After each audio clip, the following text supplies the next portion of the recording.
গুৰুজনাই ভগৱন্তই কৈছে ভাৱেন লভতে সৰ্বম ভাৱেন দেৱ দৰ্শনম ভাৱেন লভতে পৰম জ্ঞানম তস্মাৎ ভাৱ অৱলম্বনম। আমি ভাবিবলৈ শিকিব লাগিব কি ভাল কাম এটা কৰিবৰ কাৰণে। অৰ্জুনক কৈছে কৰ্মাণি অধিকাৰ অস্তি মা ফল কদাচন। অৰ্জুন তোমাক মই কামৰ অধিকাৰহে দিছোঁ, ফল মোৰ পৰা নিবিচাৰিবা। অৰ্জুনে প্ৰতিবাদ কৰিছে যদি ফলেই বিচাৰিব নালাগে মোক কৰ্ম কৰাৰ প্ৰয়োজনেই বা কি। কৃষ্ণই হাঁহি মাৰি উত্তৰ দিছে, কৃষ্ণে বোলে শুনাত আৰু হেতু মহাবল নুখুজিলে ঈশ্বৰে আপুনি দেন্ত ফল। যে আমি ভগৱন্তৰ পৰা ফল বিচাৰিব নালাগে, ভগৱানে নোখোজাকে দিয়ে। নোখোজাকে দিয়া বোলে হয় প্ৰমাণ যেন আতি শিশু চোৱা ভক্ষ নোখোজয় তথাপিতো স্নেহে থাকি মাতৃস্তন দে। এটা কেঁচুৱাই গাখীৰ নিবিচাৰিলে বুলি মাকে বিচনাত পেলাই দিনটো কামতে আবদ্ধ হৈ নাথাকে। কৰ্মৰ মাজৰ পৰাই নিজৰ পুত্ৰ স্নেহত আপ্লুত হৈ এগৰাকী মাতৃয়ে যেনেকৈ নিজৰ সন্তানক যথা সময়ত স্তনদান দিয়ে, ময়ো ভক্তৰ যথা কৰ্ম তথা ফল দিম। মাত্ৰ তুমি কৰ্মটো নিৰ্বাচন কৰিবলৈ শিকিবা। বোলে কৰ্ম কি? বেদে যাকো বিহি আছে তাকে বোলে কৰ্ম। বেদবিহিত কৰ্ম কৰিবলৈ তোমালোকে শিকিবা। বেদে কি বিহিছে? ঈশ্বৰৰ অৰ্থে যিটো কৰে তাকে বোলে কৰ্ম।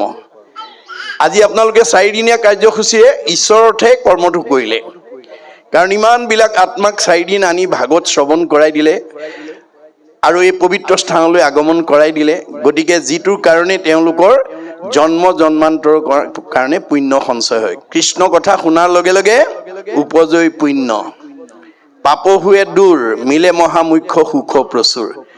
এই আত্মাবিলাকৰ পুণ্য উপাৰ্জন কৰি পাপ দূৰ কৰাৰ এটা পৰিৱেশ দি দিলে। তদুপৰি মাইক্ৰফোনৰ শব্দৰ জৰিয়তে ভাগৱতৰ প্ৰতিধ্বনি যিমান দূৰলৈকে গৈছে সিমান দূৰলৈকে মানুহটো দূৰৰ কথা, মূৰ ভক্ত জৈত থাকে উদাৰ চৰিত্ৰ, কীট পতংগকো সিটো কৰে পবিত্ৰ।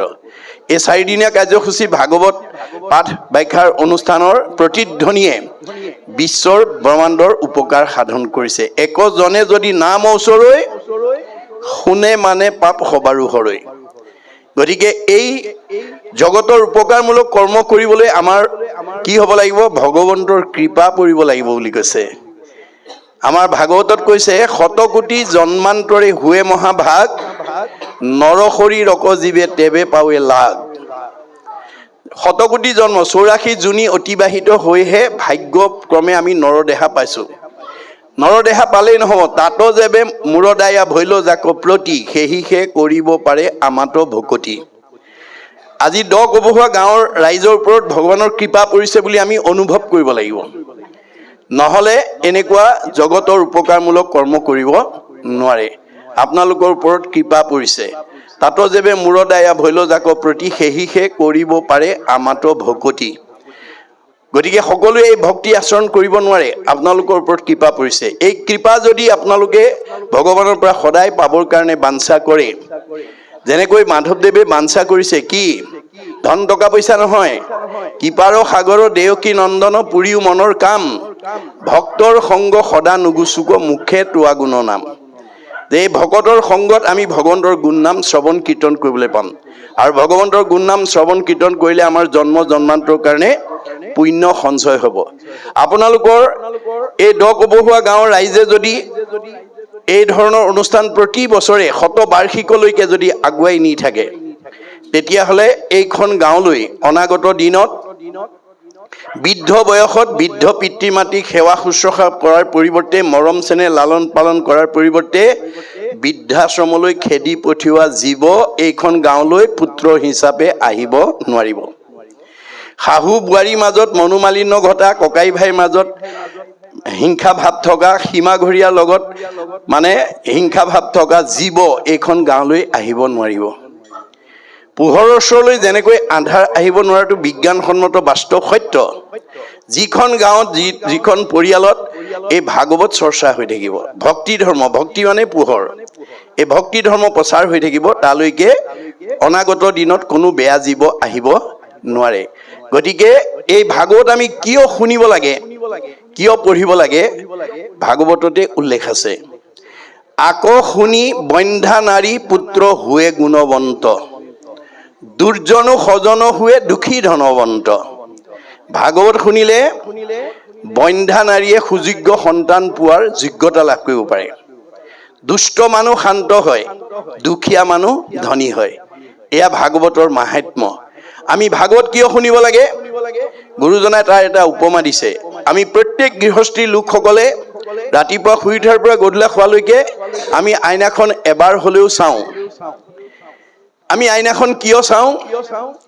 গুৰুজনাই উপমা দিছে, তুমি জগ জীৱ তোমাক পুজিলে পাই আপোনাক যায়, যেন মুখ শ্ৰীক প্ৰতিবিম্ব মুখ দেখয় দৰ্পণ চাই। দৰ্পণ মানে আইনাখন। আইনাখন চালে আমি নিজৰ চেহেৰাটো, অৱয়ৱটোৰ কথা জানিব পাৰোঁ। মই বগাই হৈছোঁ নে, আগতকৈ কলাই হৈছোঁ নে, শকতেই হৈছোঁ নে, ক্ষীণাইছোঁ নে, গালত বা মুখত কিবা স্পট পৰিছে নেকি, আইনাখন চোৱাৰ লগে লগে আমি ক'ব পাৰোঁ। আপোনালোকৰ ঘৰত আইনাখন বিশেষকৈ কোনবিলাকে বেছিকে চাই আপোনালোকে লক্ষ্য ৰাখিবচোন। আপোনালোকৰ ঘৰত যদি ডেকা গাভৰু আছে, নতুনকৈ বিয়া কৰা বোৱাৰী যদি আছে, তেওঁলোকে বুঢ়া মানুহতকৈ বেছিকৈ ঘনাই চায়। কিয়? তেওঁলোকৰ নিজৰ দেহ অৱয়ৱটোৰ ওপৰত মোহগ্ৰস্ত হৈ আছে। কেনেকৈ ভালে ৰাখিব পাৰোঁ, কেনেকৈ আনে দেখি ভাল পায়, এই ভাৱনাটো আছে। যেনেকৈ ডেকা গাভৰুবিলাকে আইনাখন বেছিকৈ চায়, ঠিক তেনেকৈ ভাগৱত শুনিবলৈ 60 বছৰৰ বয়োবৃদ্ধ সকলতকৈ ডেকা গাভৰুসকল বেছিকৈ আহিব লাগে। কাৰণ তেওঁলোকৰ ভৱিষ্যত আছে। আজি যিসকল ডেকা গাভৰু হৈ আছে, কালিলৈ তেওঁলোকে সংসাৰ কৰিব লাগিব। এইটো প্ৰকৃতিৰ নিয়ম। কিন্তু কি কাৰণেনো সংসাৰ কৰিব লাগে? আজি আমাৰ বহুত উঠি অহা যুৱক যুৱতীয়ে নাজানে। এয়া ঋষিমুনিৰ প্ৰশ্ন। কিম অৰ্থে বিবাহম, আমি কিয় বিয়া পাতিব লাগে? আজি আমাৰ বহুত ডেকা গাভৰুৱে নাজানে কিয় বিয়া পাতিব লাগে। আমাৰ ঋক বেদত কৈছে, অথ পুৰুষস্তাৱত সৰ্ব যত জায়াং ন বিন্দতে যত জায়াং বিন্দতে অথ প্ৰজায়তে তহি সৰ্বো ভৱতি। আমি কিয় বিয়া পাতিব লাগে?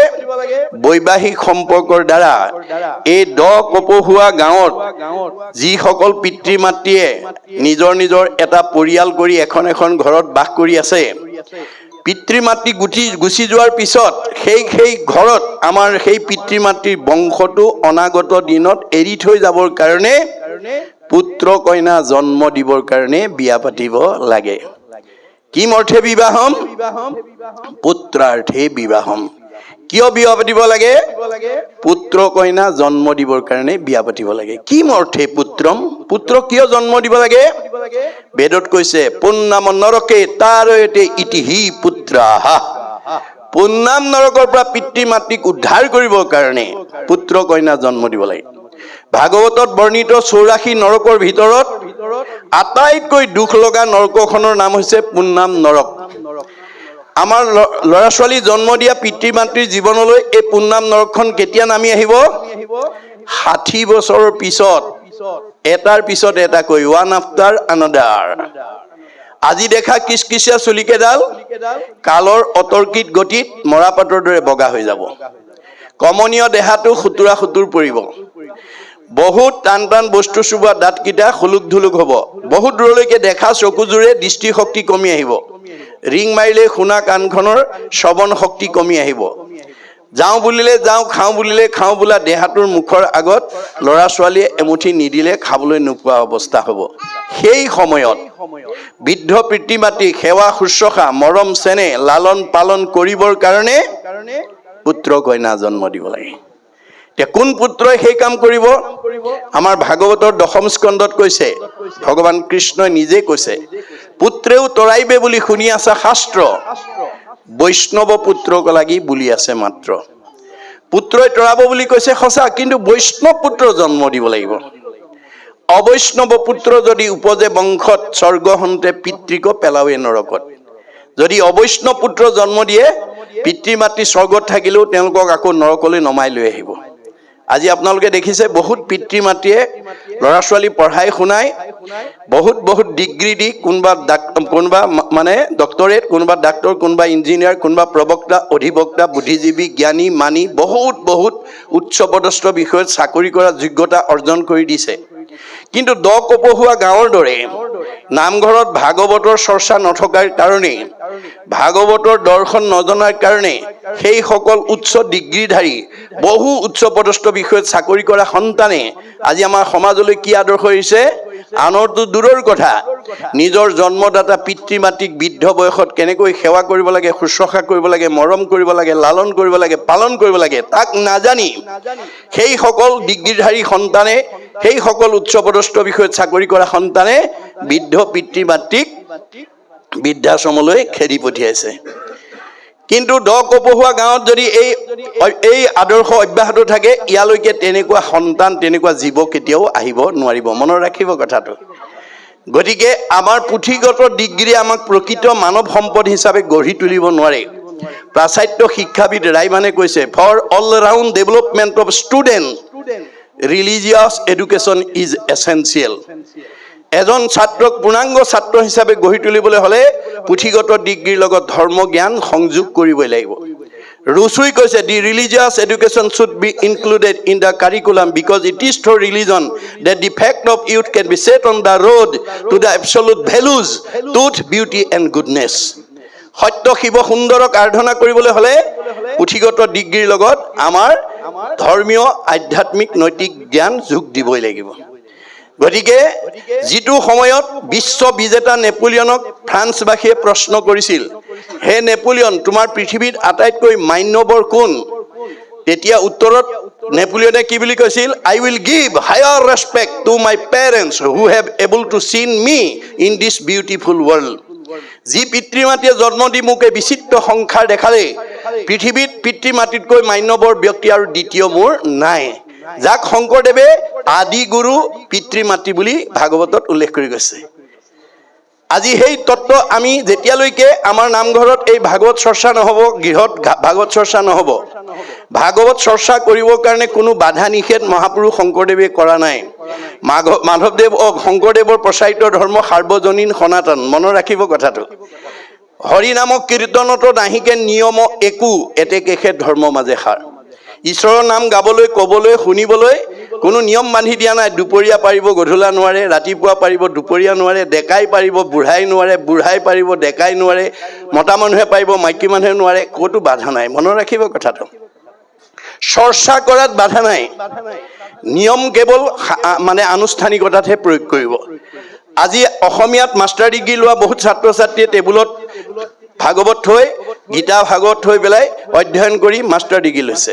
অধ্যয়নত বাধা নাই। আপোনালোকে এই কপহুৱা গাঁৱৰ যিমানবিলাক ডিগ্ৰীধাৰী, master degree, doctorate degree, BA degree ছাত্ৰ ছাত্ৰী আছে, তেওঁলোকক গাঁও উন্নয়ন সমিতিৰ সভাপতি সম্পাদকে আজিৰ দৰে নামঘৰলৈ আমন্ত্ৰণ কৰি আনি, মই আহিয়ে কেইবাজনো যুৱকে পঢ়া শুনি মই গৃহস্থী ঘৰত কৈছোঁ, আপোনালোকৰ বহুত যুৱকৰ ভাগৱত পাঠৰ উচ্চাৰণ বহুত সুন্দৰ হৈছে, বহুত ভাল লাগিছে।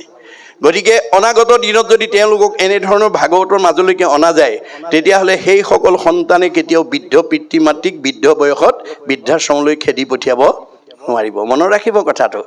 গতিকে এই ভাগৱত শুনিবলৈ কোনে বাধ্য হৈছিলে?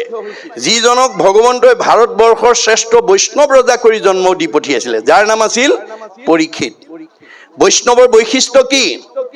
বৈষ্ণৱৰ বৈশিষ্ট্য হ'ল এনেধৰণে, যেতিয়া বৈষ্ণৱৰ প্ৰথম বৈশিষ্ট্য হৈছে সাধুৰ সেৱা, নাম ধৰ্ম কৰিবেক সাৰ, বৈষ্ণৱ বোলয় এহি তত্ত্ব আছে যাৰ। কাৰো পিঠিত মাৰি দিয়া নাই ভগৱানে, এওঁ বৈষ্ণৱ, এওঁ ভকত, এওঁ অভকত, কাৰো পিঠিত লিখি দিয়া নাই। কিন্তু আমি সেই গুণবিশিষ্ট হ'ব লাগিব। আমাৰ ডেকা ল'ৰাই হওক, গাভৰু ছোৱালী হওক, বোৱাৰীয়ে হওক, জীয়াৰীয়ে হওক, বাল্যই হওক, বৃদ্ধই হওক, যাৰ মানে সাধু মহন্তৰ প্ৰতি, জ্ঞানীজনৰ প্ৰতি, জ্যেষ্ঠজনৰ প্ৰতি যাৰ শ্ৰদ্ধা থাকিব, নামৰ প্ৰতি যাৰ আস্থা থাকিব, সেই গুণবিশিষ্ট ব্যক্তিজনক কি বুলি কৈছে? বৈষ্ণৱ বুলি কৈছে। বৈষ্ণৱৰ দ্বিতীয় বৈশিষ্ট্য হৈছে কি?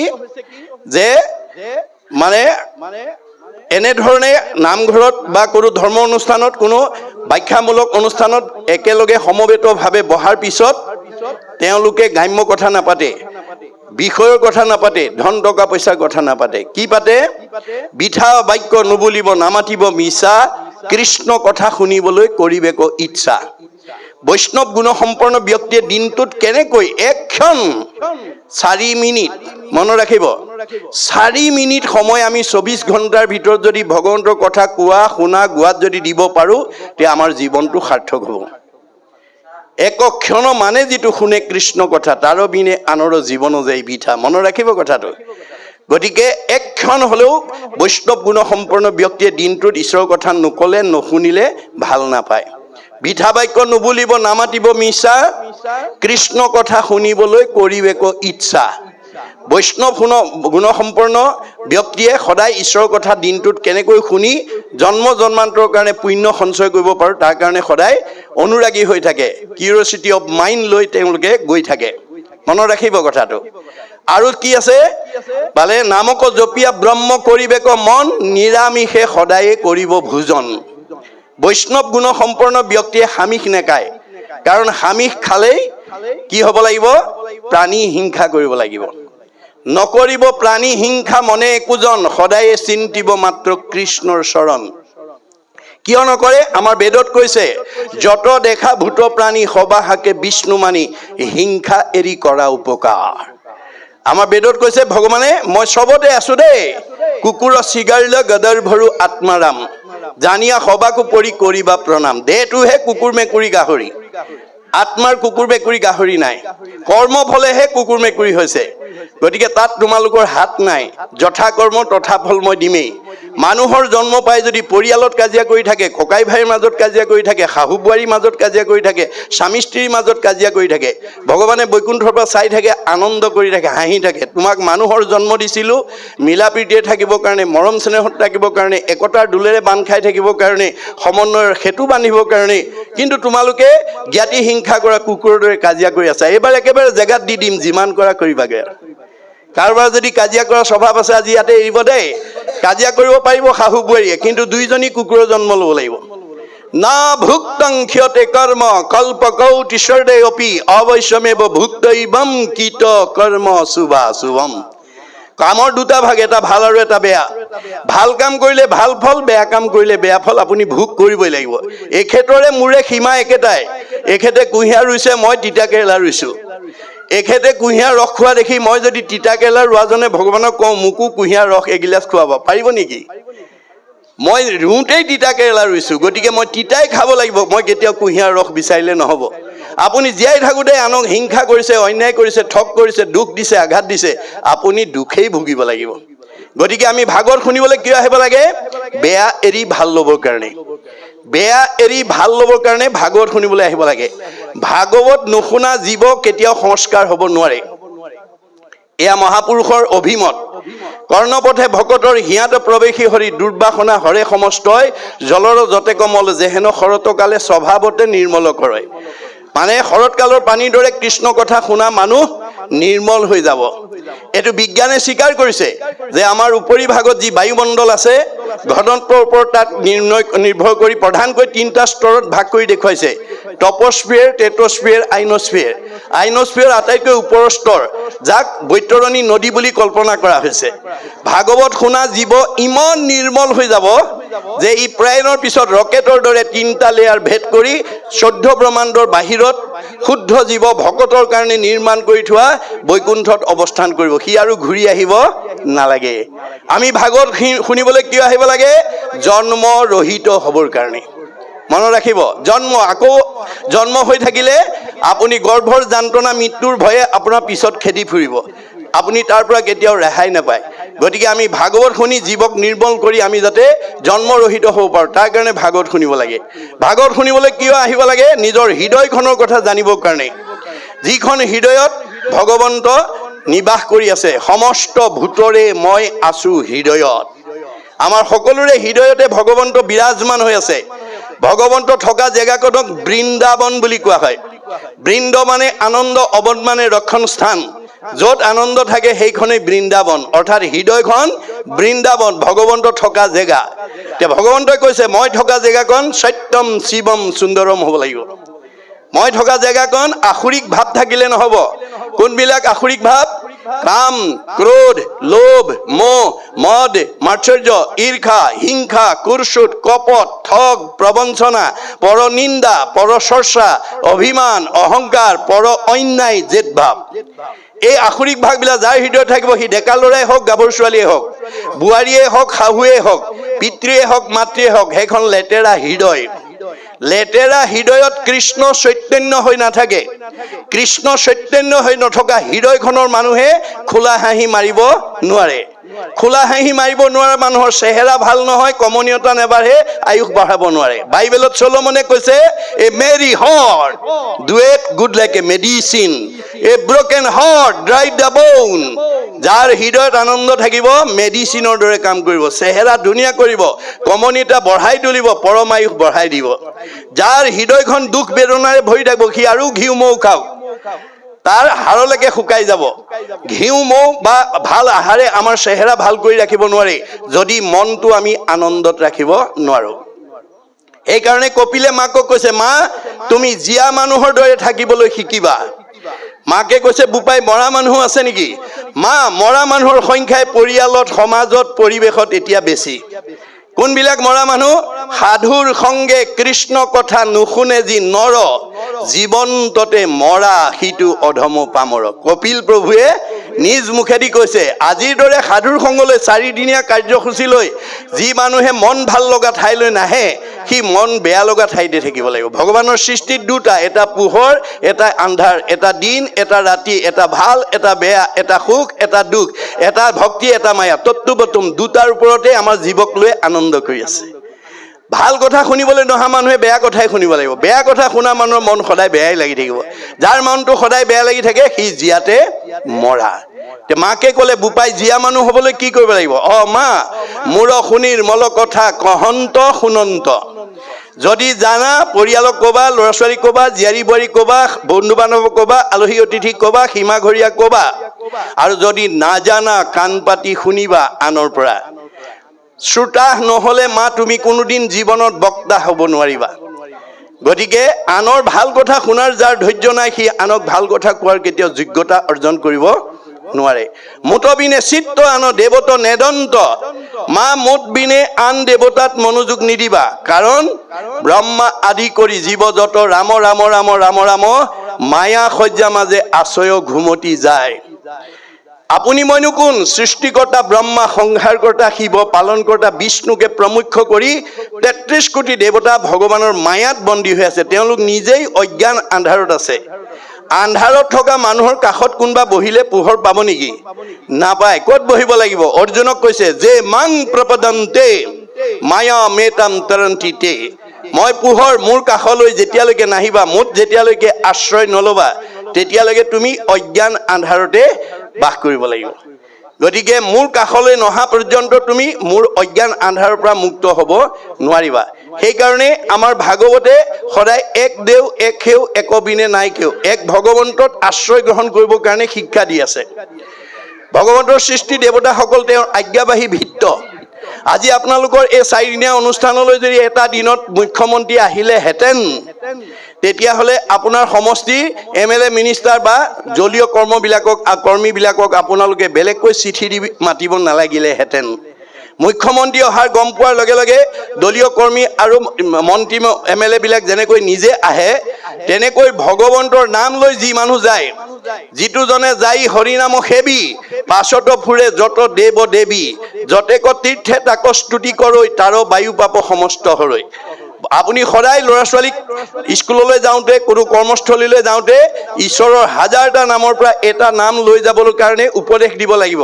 হেন জানি শিশু হ'ব এৰা আন কৰ্ম, ধৰিও কুমাৰকালে ভাগৱত ধৰ্ম। এই ভক্তি ধৰ্ম আদৰ্শ সৰুৰ পৰা ল'ৰা ছোৱালীক শিকাব লাগিব। যিটো জনে মাক বাপেকৰ পৰামৰ্শ মতে কৃষ্ণ বুলি কৈ যাব, যিটো জনে যাই নাম উচৰি, তাৰ পাছে পাছে ভ্ৰমন্ত হৰি। বৎসক স্নেহ যেন ধেনু ধাৱে, ভজিও জানি হেন হৰি পাৱে। গাইজনীয়ে নিজৰ পোৱালিটো যেনেকৈ মুখৰ আগত শিয়াল কুকুৰে আক্ৰমণ কৰিব নোৱাৰাকৈ ৰক্ষণাবেক্ষণ দি যায়, ভগৱন্তৰ নাম লৈ যোৱাজনৰ পিছত ভগৱন্তই তেনেকৈ একচিত্ত মনে, যিটো মহাজনে ফুৰে গুণ নাম স্মৰি, তাক ৰক্ষা কৰি ফুৰয় সদায় হাতে কৌমদকী ধৰি। কৌমদকী মানে গদা, শংখ চক্ৰ গদা পদ্ম, গুৰু দেও নাম ভগত। গৰা মানে নাম, নামে আমাক ৰক্ষা কৰি থাকিব। নামে নাতাৰিলে জীৱ আৰু কোনে তাৰে। ভগৱন্তৰ নাম আমি যাতে হাজাৰটা নামৰ পৰা এটা নাম ল'বলৈ আমি ল'ৰা ছোৱালীক শিক্ষা দিব লাগিব সৰুৰ পৰা। গতিকে যি মাক বাপেকে সৰুৰ পৰা ল'ৰা ছোৱালীক প্ৰাৰ্থনা কৰিবলৈ শিকায়, আলহী অতিথিক ভকত সেৱা কৰিবলৈ শিকায়, সেইটো ল'ৰা ভৱিষ্যত ভাল হ'বই।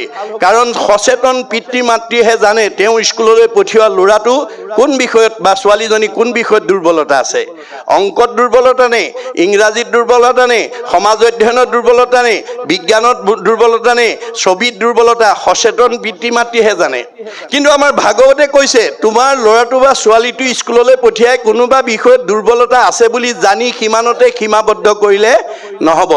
সেই ল'ৰাটো বা ছোৱালীজনীক তাৰ পৰা সবলতালৈ নিয়াৰ আদৰ্শ ভাগৱতৰ পৰা বুটলি নি ব্যৱহাৰ কৰিব লাগিব। কাৰণ ভাগৱতে কৈছে দৈৱ বশে যদি সাধুৰ সংগ পায় নিশ্চয় জানা তাহাৰ স্বভাৱ দূৰ হয়।